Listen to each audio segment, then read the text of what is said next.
बच्चों, संस्कृत के इस वीडियो में सभी का स्वागत करती हूँ। और आज हम लोग अभ्यास पुस्तिका के 9वें चैप्टर का 9वें पाठ का शेष प्रश्न पूरा करेंगे। तो यहाँ पर हम लोग इससे पहले के प्रश्न को पूरा कर चुके हैं। सभी बच्चे अपनी अभ्यास पुस्तिका निकाल लेंगे और उसमें निकालेंगे 9वां पाठ क्रीड़ा स्पर्धा।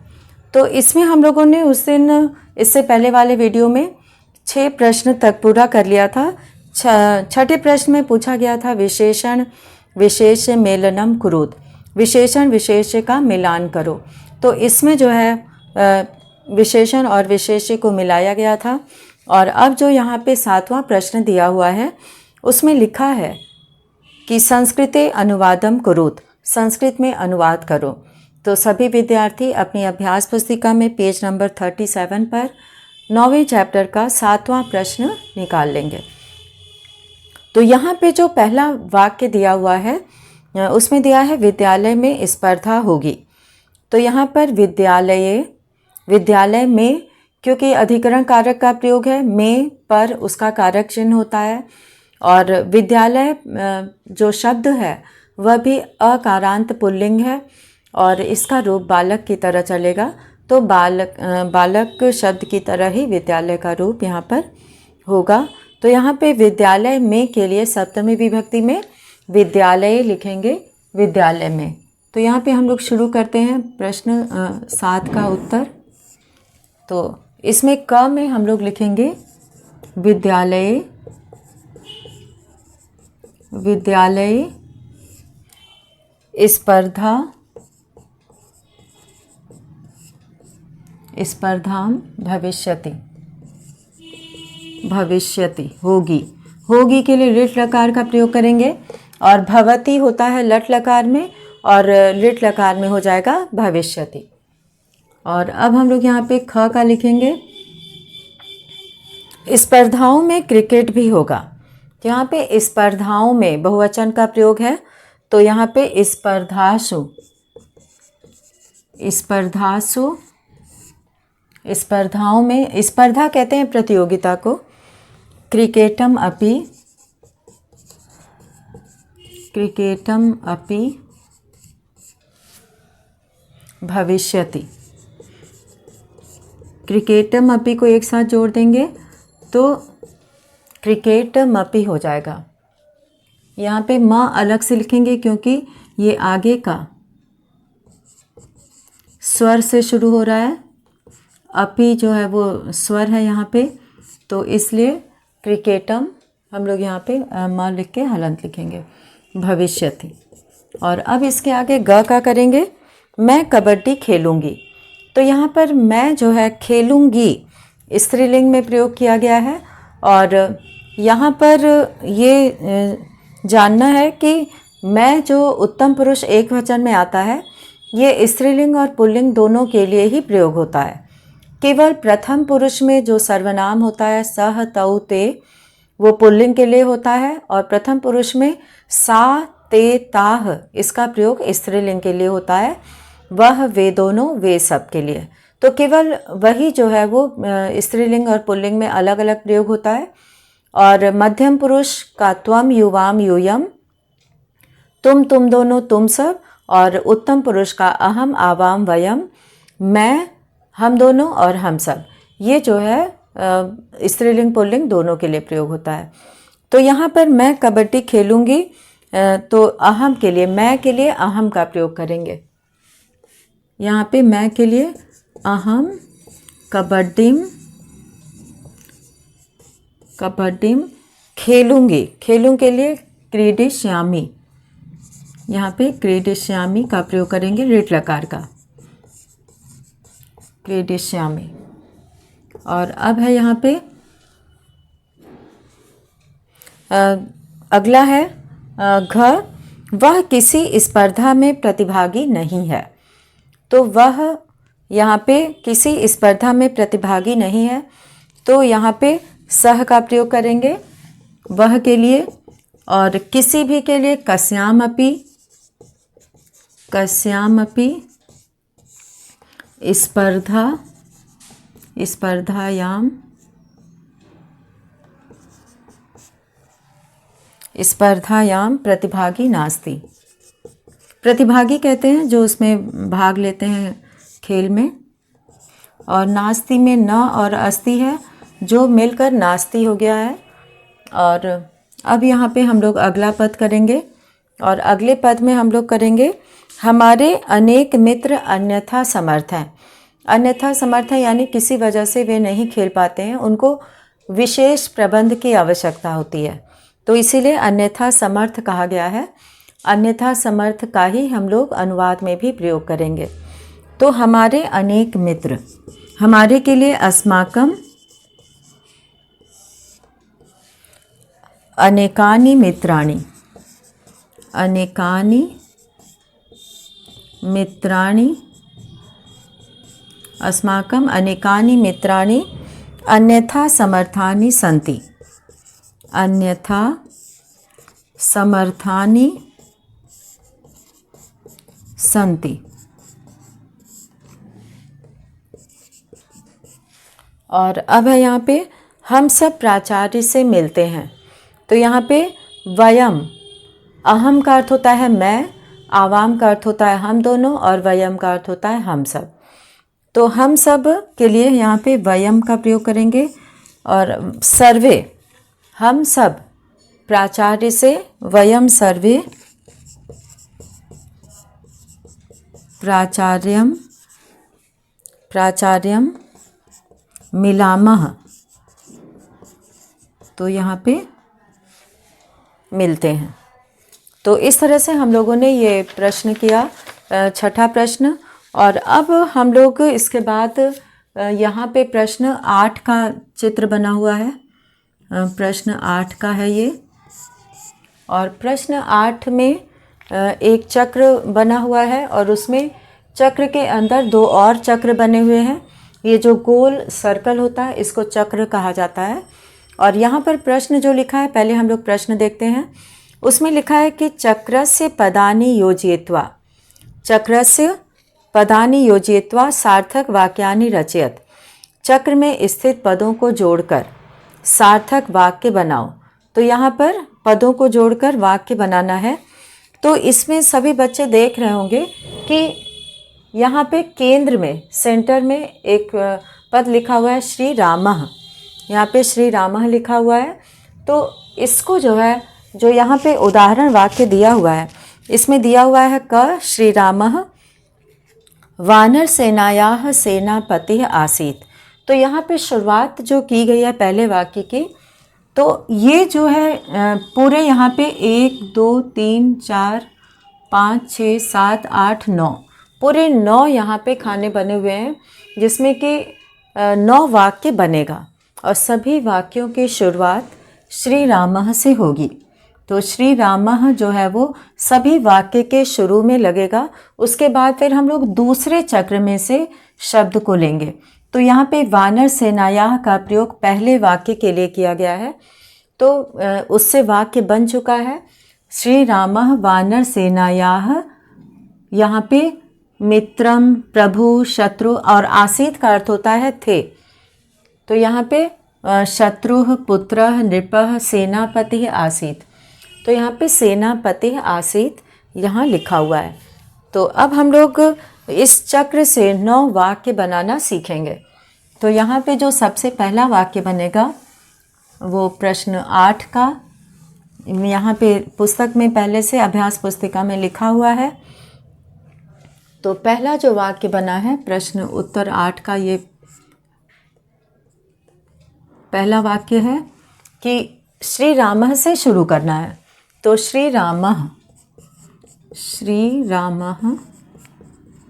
अब यहाँ पे इसको हम लोग लेंगे, उसके बाद दूसरे वाक्य में इसका प्रयोग करेंगे, तीसरे में इसका, इसी तरह से हम लोग पूरा यहाँ तक आएंगे।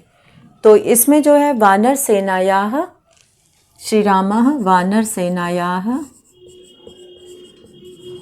वानर सेनायाः सेनापतिः, सेनापतिः आसीत। तो ये पूरा यहाँ पे सेनापति आसीत, ये पूरा यहाँ पे लिख देंगे। तो ये 3 चक्र से हम लोग शब्द लेकर, पदों को लेकर यहाँ पर वाक्य बनाया गया है। तो अब यहाँ पे हम लोग दूसरा शुरू करेंगे। तो दूसरा वाक्य बनाने के लिए इसमें सबसे पहले हम लोग अर्थ देखेंगे। यहाँ से पतिः आसीत् पति थे, मित्रम आसीत् मित्र थे, प्रभुः आसीत् प्रभु थे, शत्रुः आसीत् शत्रु थे, पुत्रः आसीत् पुत्र थे, नृपः आसीत् राजा थे। नृपः का मतलब होता है राजा।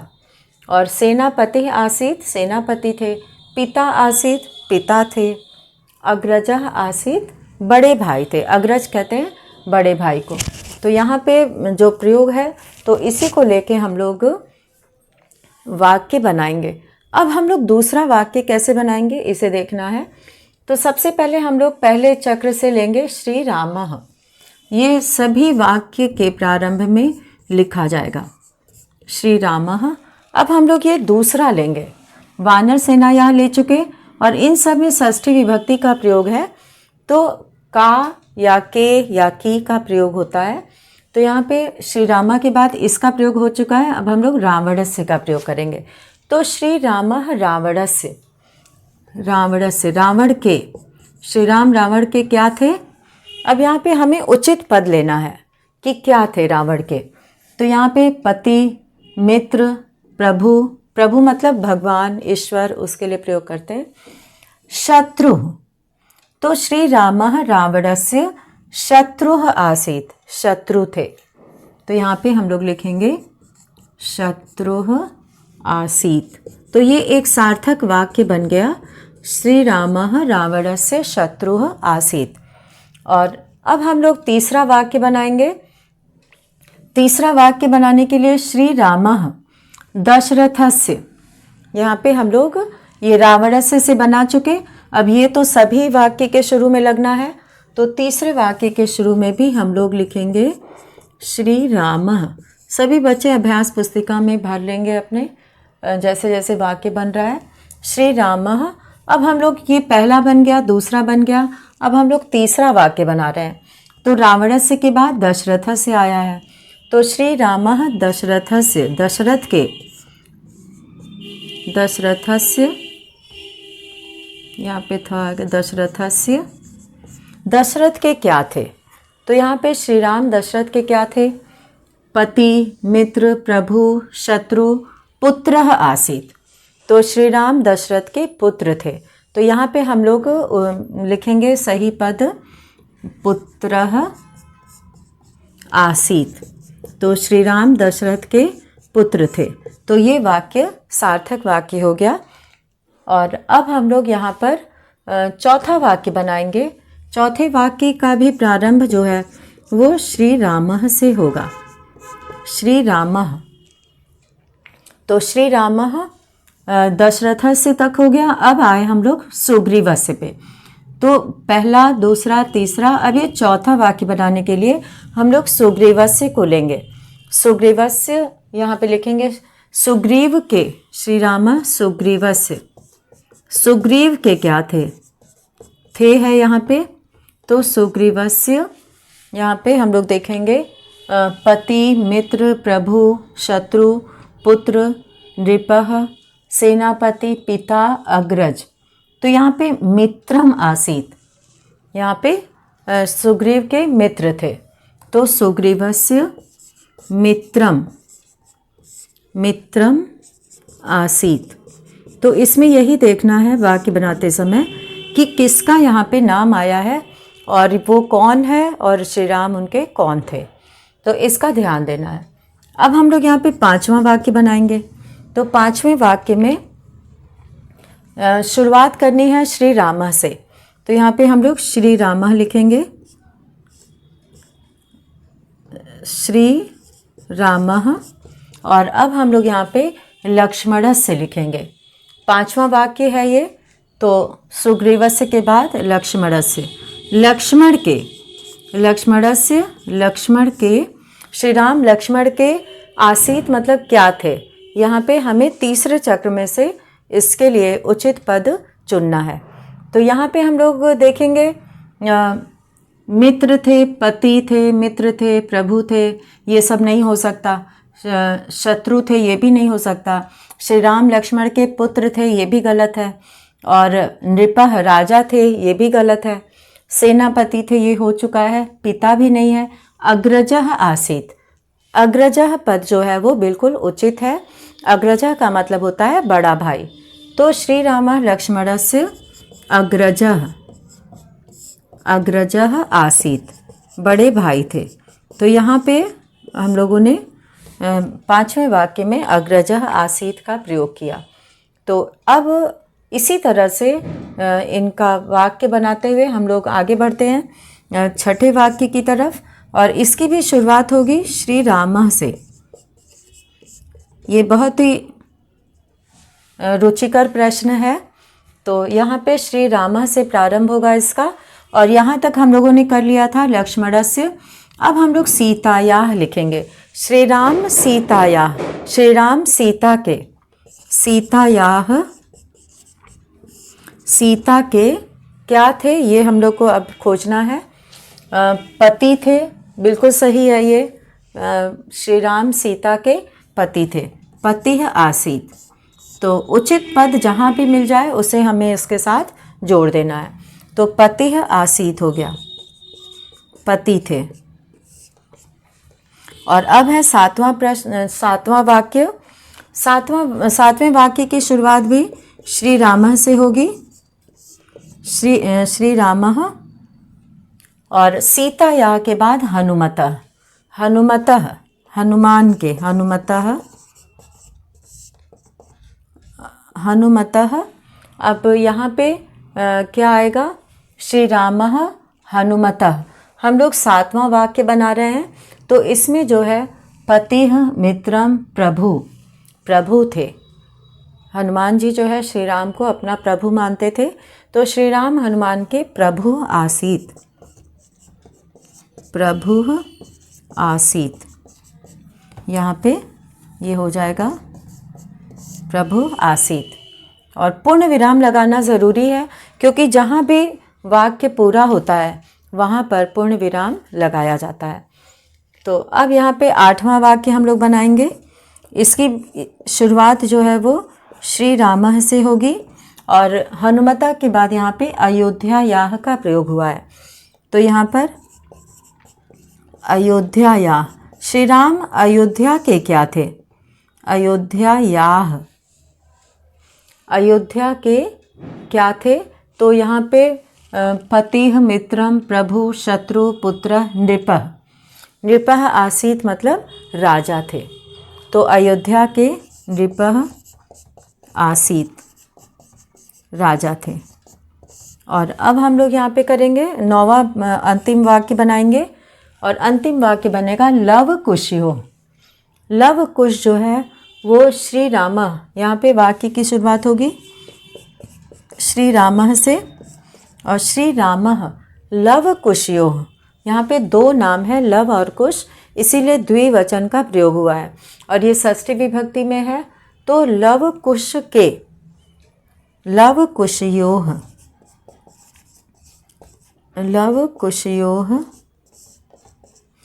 के क्या थे यहाँ पे। तो लव कुशयोः पति थे, मित्र थे, प्रभु थे, शत्रु थे, पुत्र थे। तो श्री रामः लव कुशयोः, यहाँ पे नृपः राजा थे, सेनापति थे, पिता आसीत्, पिता थे। लव और कुश श्री राम के पुत्रों का नाम है। तो यहाँ पे लव कुशयोः पिता आसीत्, यहाँ पे षष्ठी विभक्ति है, यानी के पिता आसीत्, पिता थे।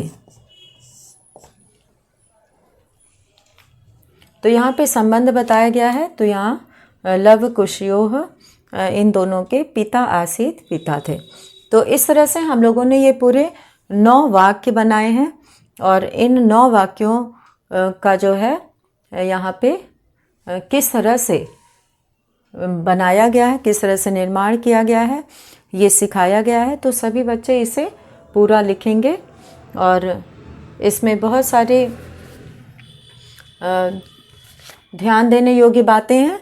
इसमें ये ध्यान देना है कि श्री रामः और एक क्रम से शुरू करना है, ताकि वाक्य सही बने और उचित सभी चक्र में से हम लोग उचित पद का प्रयोग कर सकें।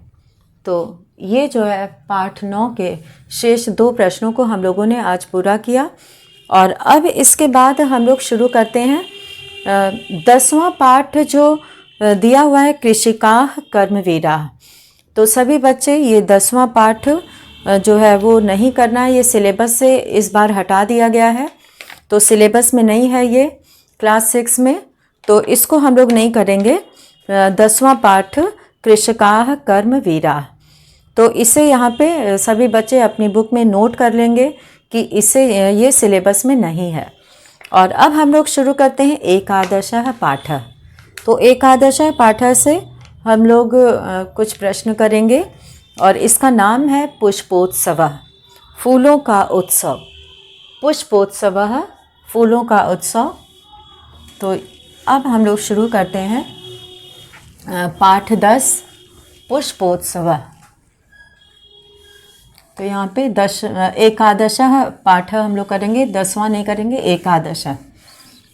तो एकादशः पाठ सभी बच्चे अपनी अभ्यास पुस्तिका में निकाल लेंगे और उसमें हम लोग देखते हैं कि क्या बताया गया है। तो सबसे पहले पाठ का नाम यहाँ लिखते हैं हम लोग। ये पाठ है एकादशः पाठः। एकादशः पाठः पुष्पोत्सवः। पुष्पोत्सवः, ये एकादशः पाठ है। और इसमें जो है हम लोग देखेंगे सबसे पहले कौन सा प्रश्न कराया गया है। तो यहाँ पे जो सबसे पहले प्रश्न कराया गया बताया गया है जिसके बारे में, वह है सप्तमी विभक्ति। सभी बच्चे देख रहे होंगे पेज नंबर 43 पर, और इसमें ऊपर लिखा है सप्तमी विभक्ति। और सप्तमी विभक्ति में एक वचनम, द्विवचनम और बहुवचनम लिखा हुआ है। और इसमें जो है पहले एक वचन में ग्रामे, ग्रामयोः, ग्रामेषु, यहाँ पे ग्रामे, ग्रामयोः, ग्रामेषु। और बालके, बालकयोः, बालकेषु का प्रयोग है। फले, फलयोः, फलेषु। लतायां, लतयोः, लतासु। बालिकायां, बालिकयोः, बालिकासु। और पाठशालायां, पाठशालयोः, पाठशालासु। तो ये जो है यहाँ पर अकारांत और आकारांत, यहाँ पे पुल्लिंग और स्त्रीलिंग, और फल जो है वो नपुंसकलिंग शब्द है, यहाँ पे इसका प्रयोग किया गया है। तो अब इसके आधार पर यहाँ पे सप्तमी विभक्ति का प्रयोग है। तो नीचे दिए गए पहले प्रश्न में लिखा है कि निर्देशानुसारम रूपाणि पूरयत, निर्देश के अनुसार रूप पूरे कीजिए। यानी कि इसमें यथा लिखा हुआ है, क में यथा, यथा का अर्थ होता है जैसे। एक यहाँ पे उत्तर लिखकर बताया गया है जैसे, यथा पुष्पे, पुष्पयोः, पुष्पेषु। अगर इसमें कोई जैसे कि एक वचन की जगह खाली है और आगे लिखा है पुष्पयोः और उसके आगे लिखा है पुष्पेषु, तो इससे ये पता चल जाता है कि ये पुष्प शब्द का रूप है। और पुष्पयोः, पुष्पेषु, ये दोनों जो है वो सप्तमी विभक्ति में द्विवचन और बहुवचन में आता है। तो एक वचन में पुष्पे हो जाएगा। तो यहाँ पर पुष्पे जो है रूप लिखा जाएगा इसका। और दूसरे में नगरयोः लिखा हुआ है, तो इससे ये पता चलता है कि ये नगर शब्द है। और नगर शब्द का सप्तमी विभक्ति का एक वचन यहाँ पे जगह खाली है, रिक्त है, तो इसमें हम लोग लिखेंगे नगरे, नगरयोः, नगरेषु। जैसे पुष्प से पुष्पे बना है तो नगर से नगरे बनेगा। और इसी तरह से यान से याने, और पाटल से पाटले। तो इसी तरह से रूप बदल बदल के बनाना है। तो शुरू करते हैं हम लोग। पहला प्रश्न, निर्देशानुसारम रूपाणि पूरयत, निर्देशानुसार रूप पूरे करो। तो यहाँ पे सबसे पहले क में, और जो खाली जगह है सिर्फ हम वहाँ पे वही शब्द लिखेंगे और बाकी वहाँ नहीं लिखेंगे। तो जो पहले से लिखा है, तो यहाँ पे सबसे पहले प्रश्न उत्तर 1 लिख के एक वचन, द्विवचनम और बहुवचनम लिखना है। तो इसका जो है उत्तर 1 और इसमें एक वचनम, दूसरा जो है द्विवचनम, द्विवचनम और बहुवचनम।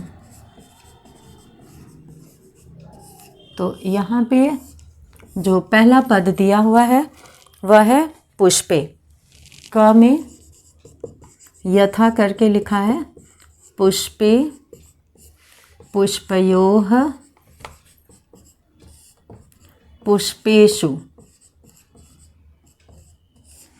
पुष्पेषु।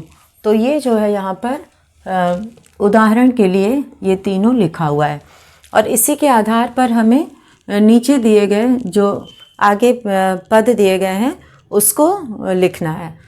तो यहाँ पर अगला जो लिखा हुआ है नगर्योः है, तो यहाँ पे नगर्योः नगर पद है तो नगरी बन जाएगा और ये पहले से लिखा हुआ है।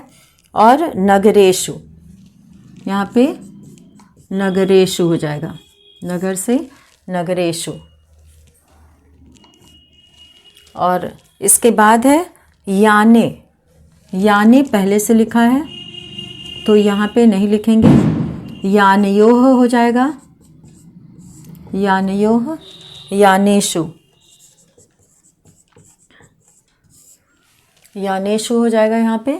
और अब इसके बाद जो अगला दिया हुआ है, अगले पद में खाली जगह इसमें लास्ट वाला बहुवचन का दिया हुआ है पाटलेषु।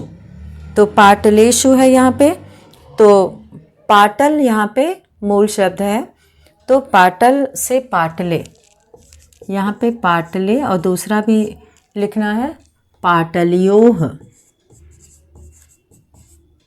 पाटल्योः और पाटलेषु, ये पहले से लिखा हुआ है। और अब है भारते।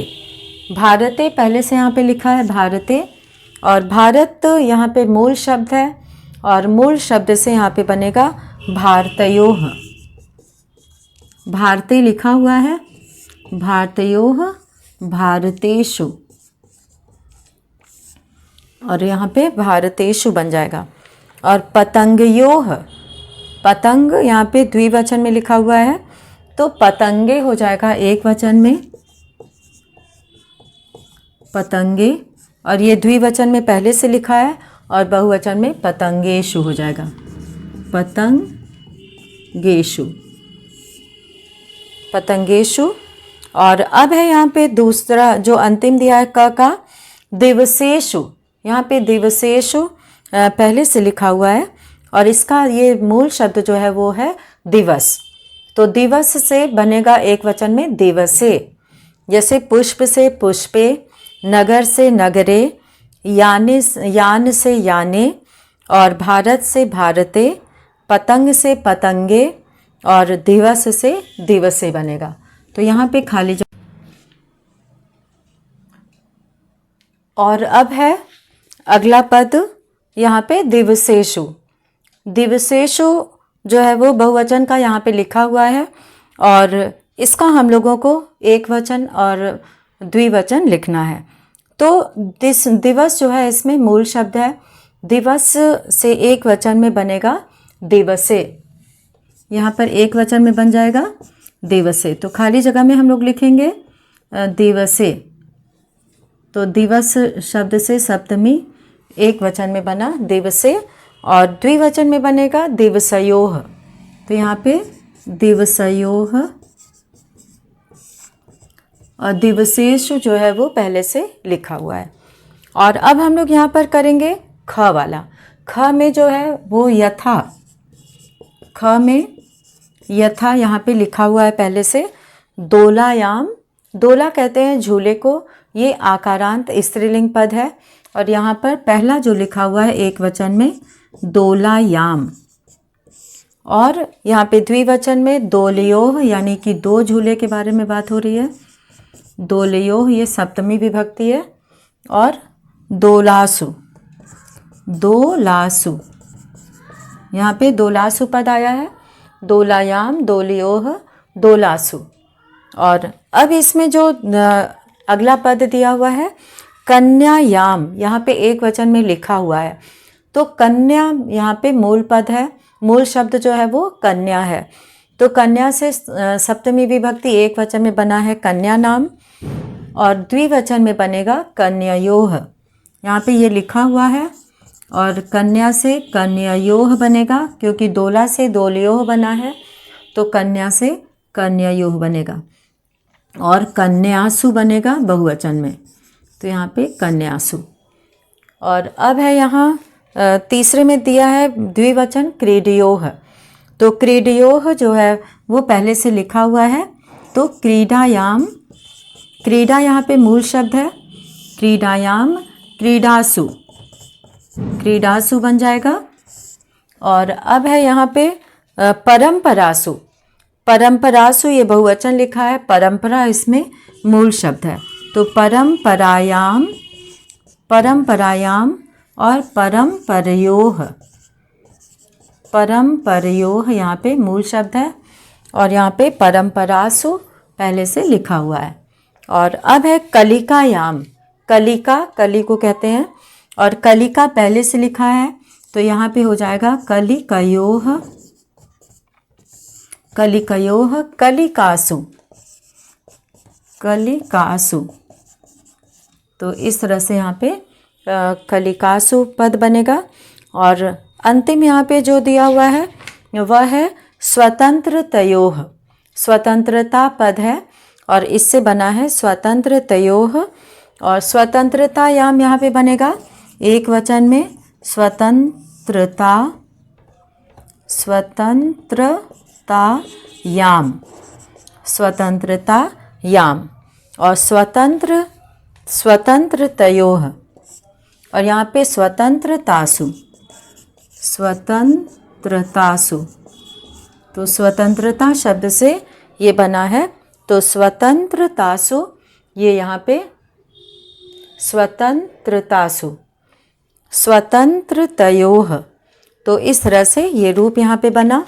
और यहाँ पे हम लोग एक उत्तर एक जो है वो पहले प्रश्न का खाली जगह भरो था ये, और इसमें एक यथा करके उदाहरण दिया था, और उसका हम लोगों ने ये पूरा रूप भरा। और जो अभ्यास पुस्तिका में लिखा हुआ है उसे मैंने यहाँ पे नहीं लिखा है, क्योंकि वो पहले से वहाँ पे लिखा हुआ है। तो इस तरह से सभी बच्चे इसे पूरा कर लेंगे अभ्यास पुस्तिका में। और इसी के साथ ये वीडियो यहीं पे समाप्त करते हैं। धन्यवाद।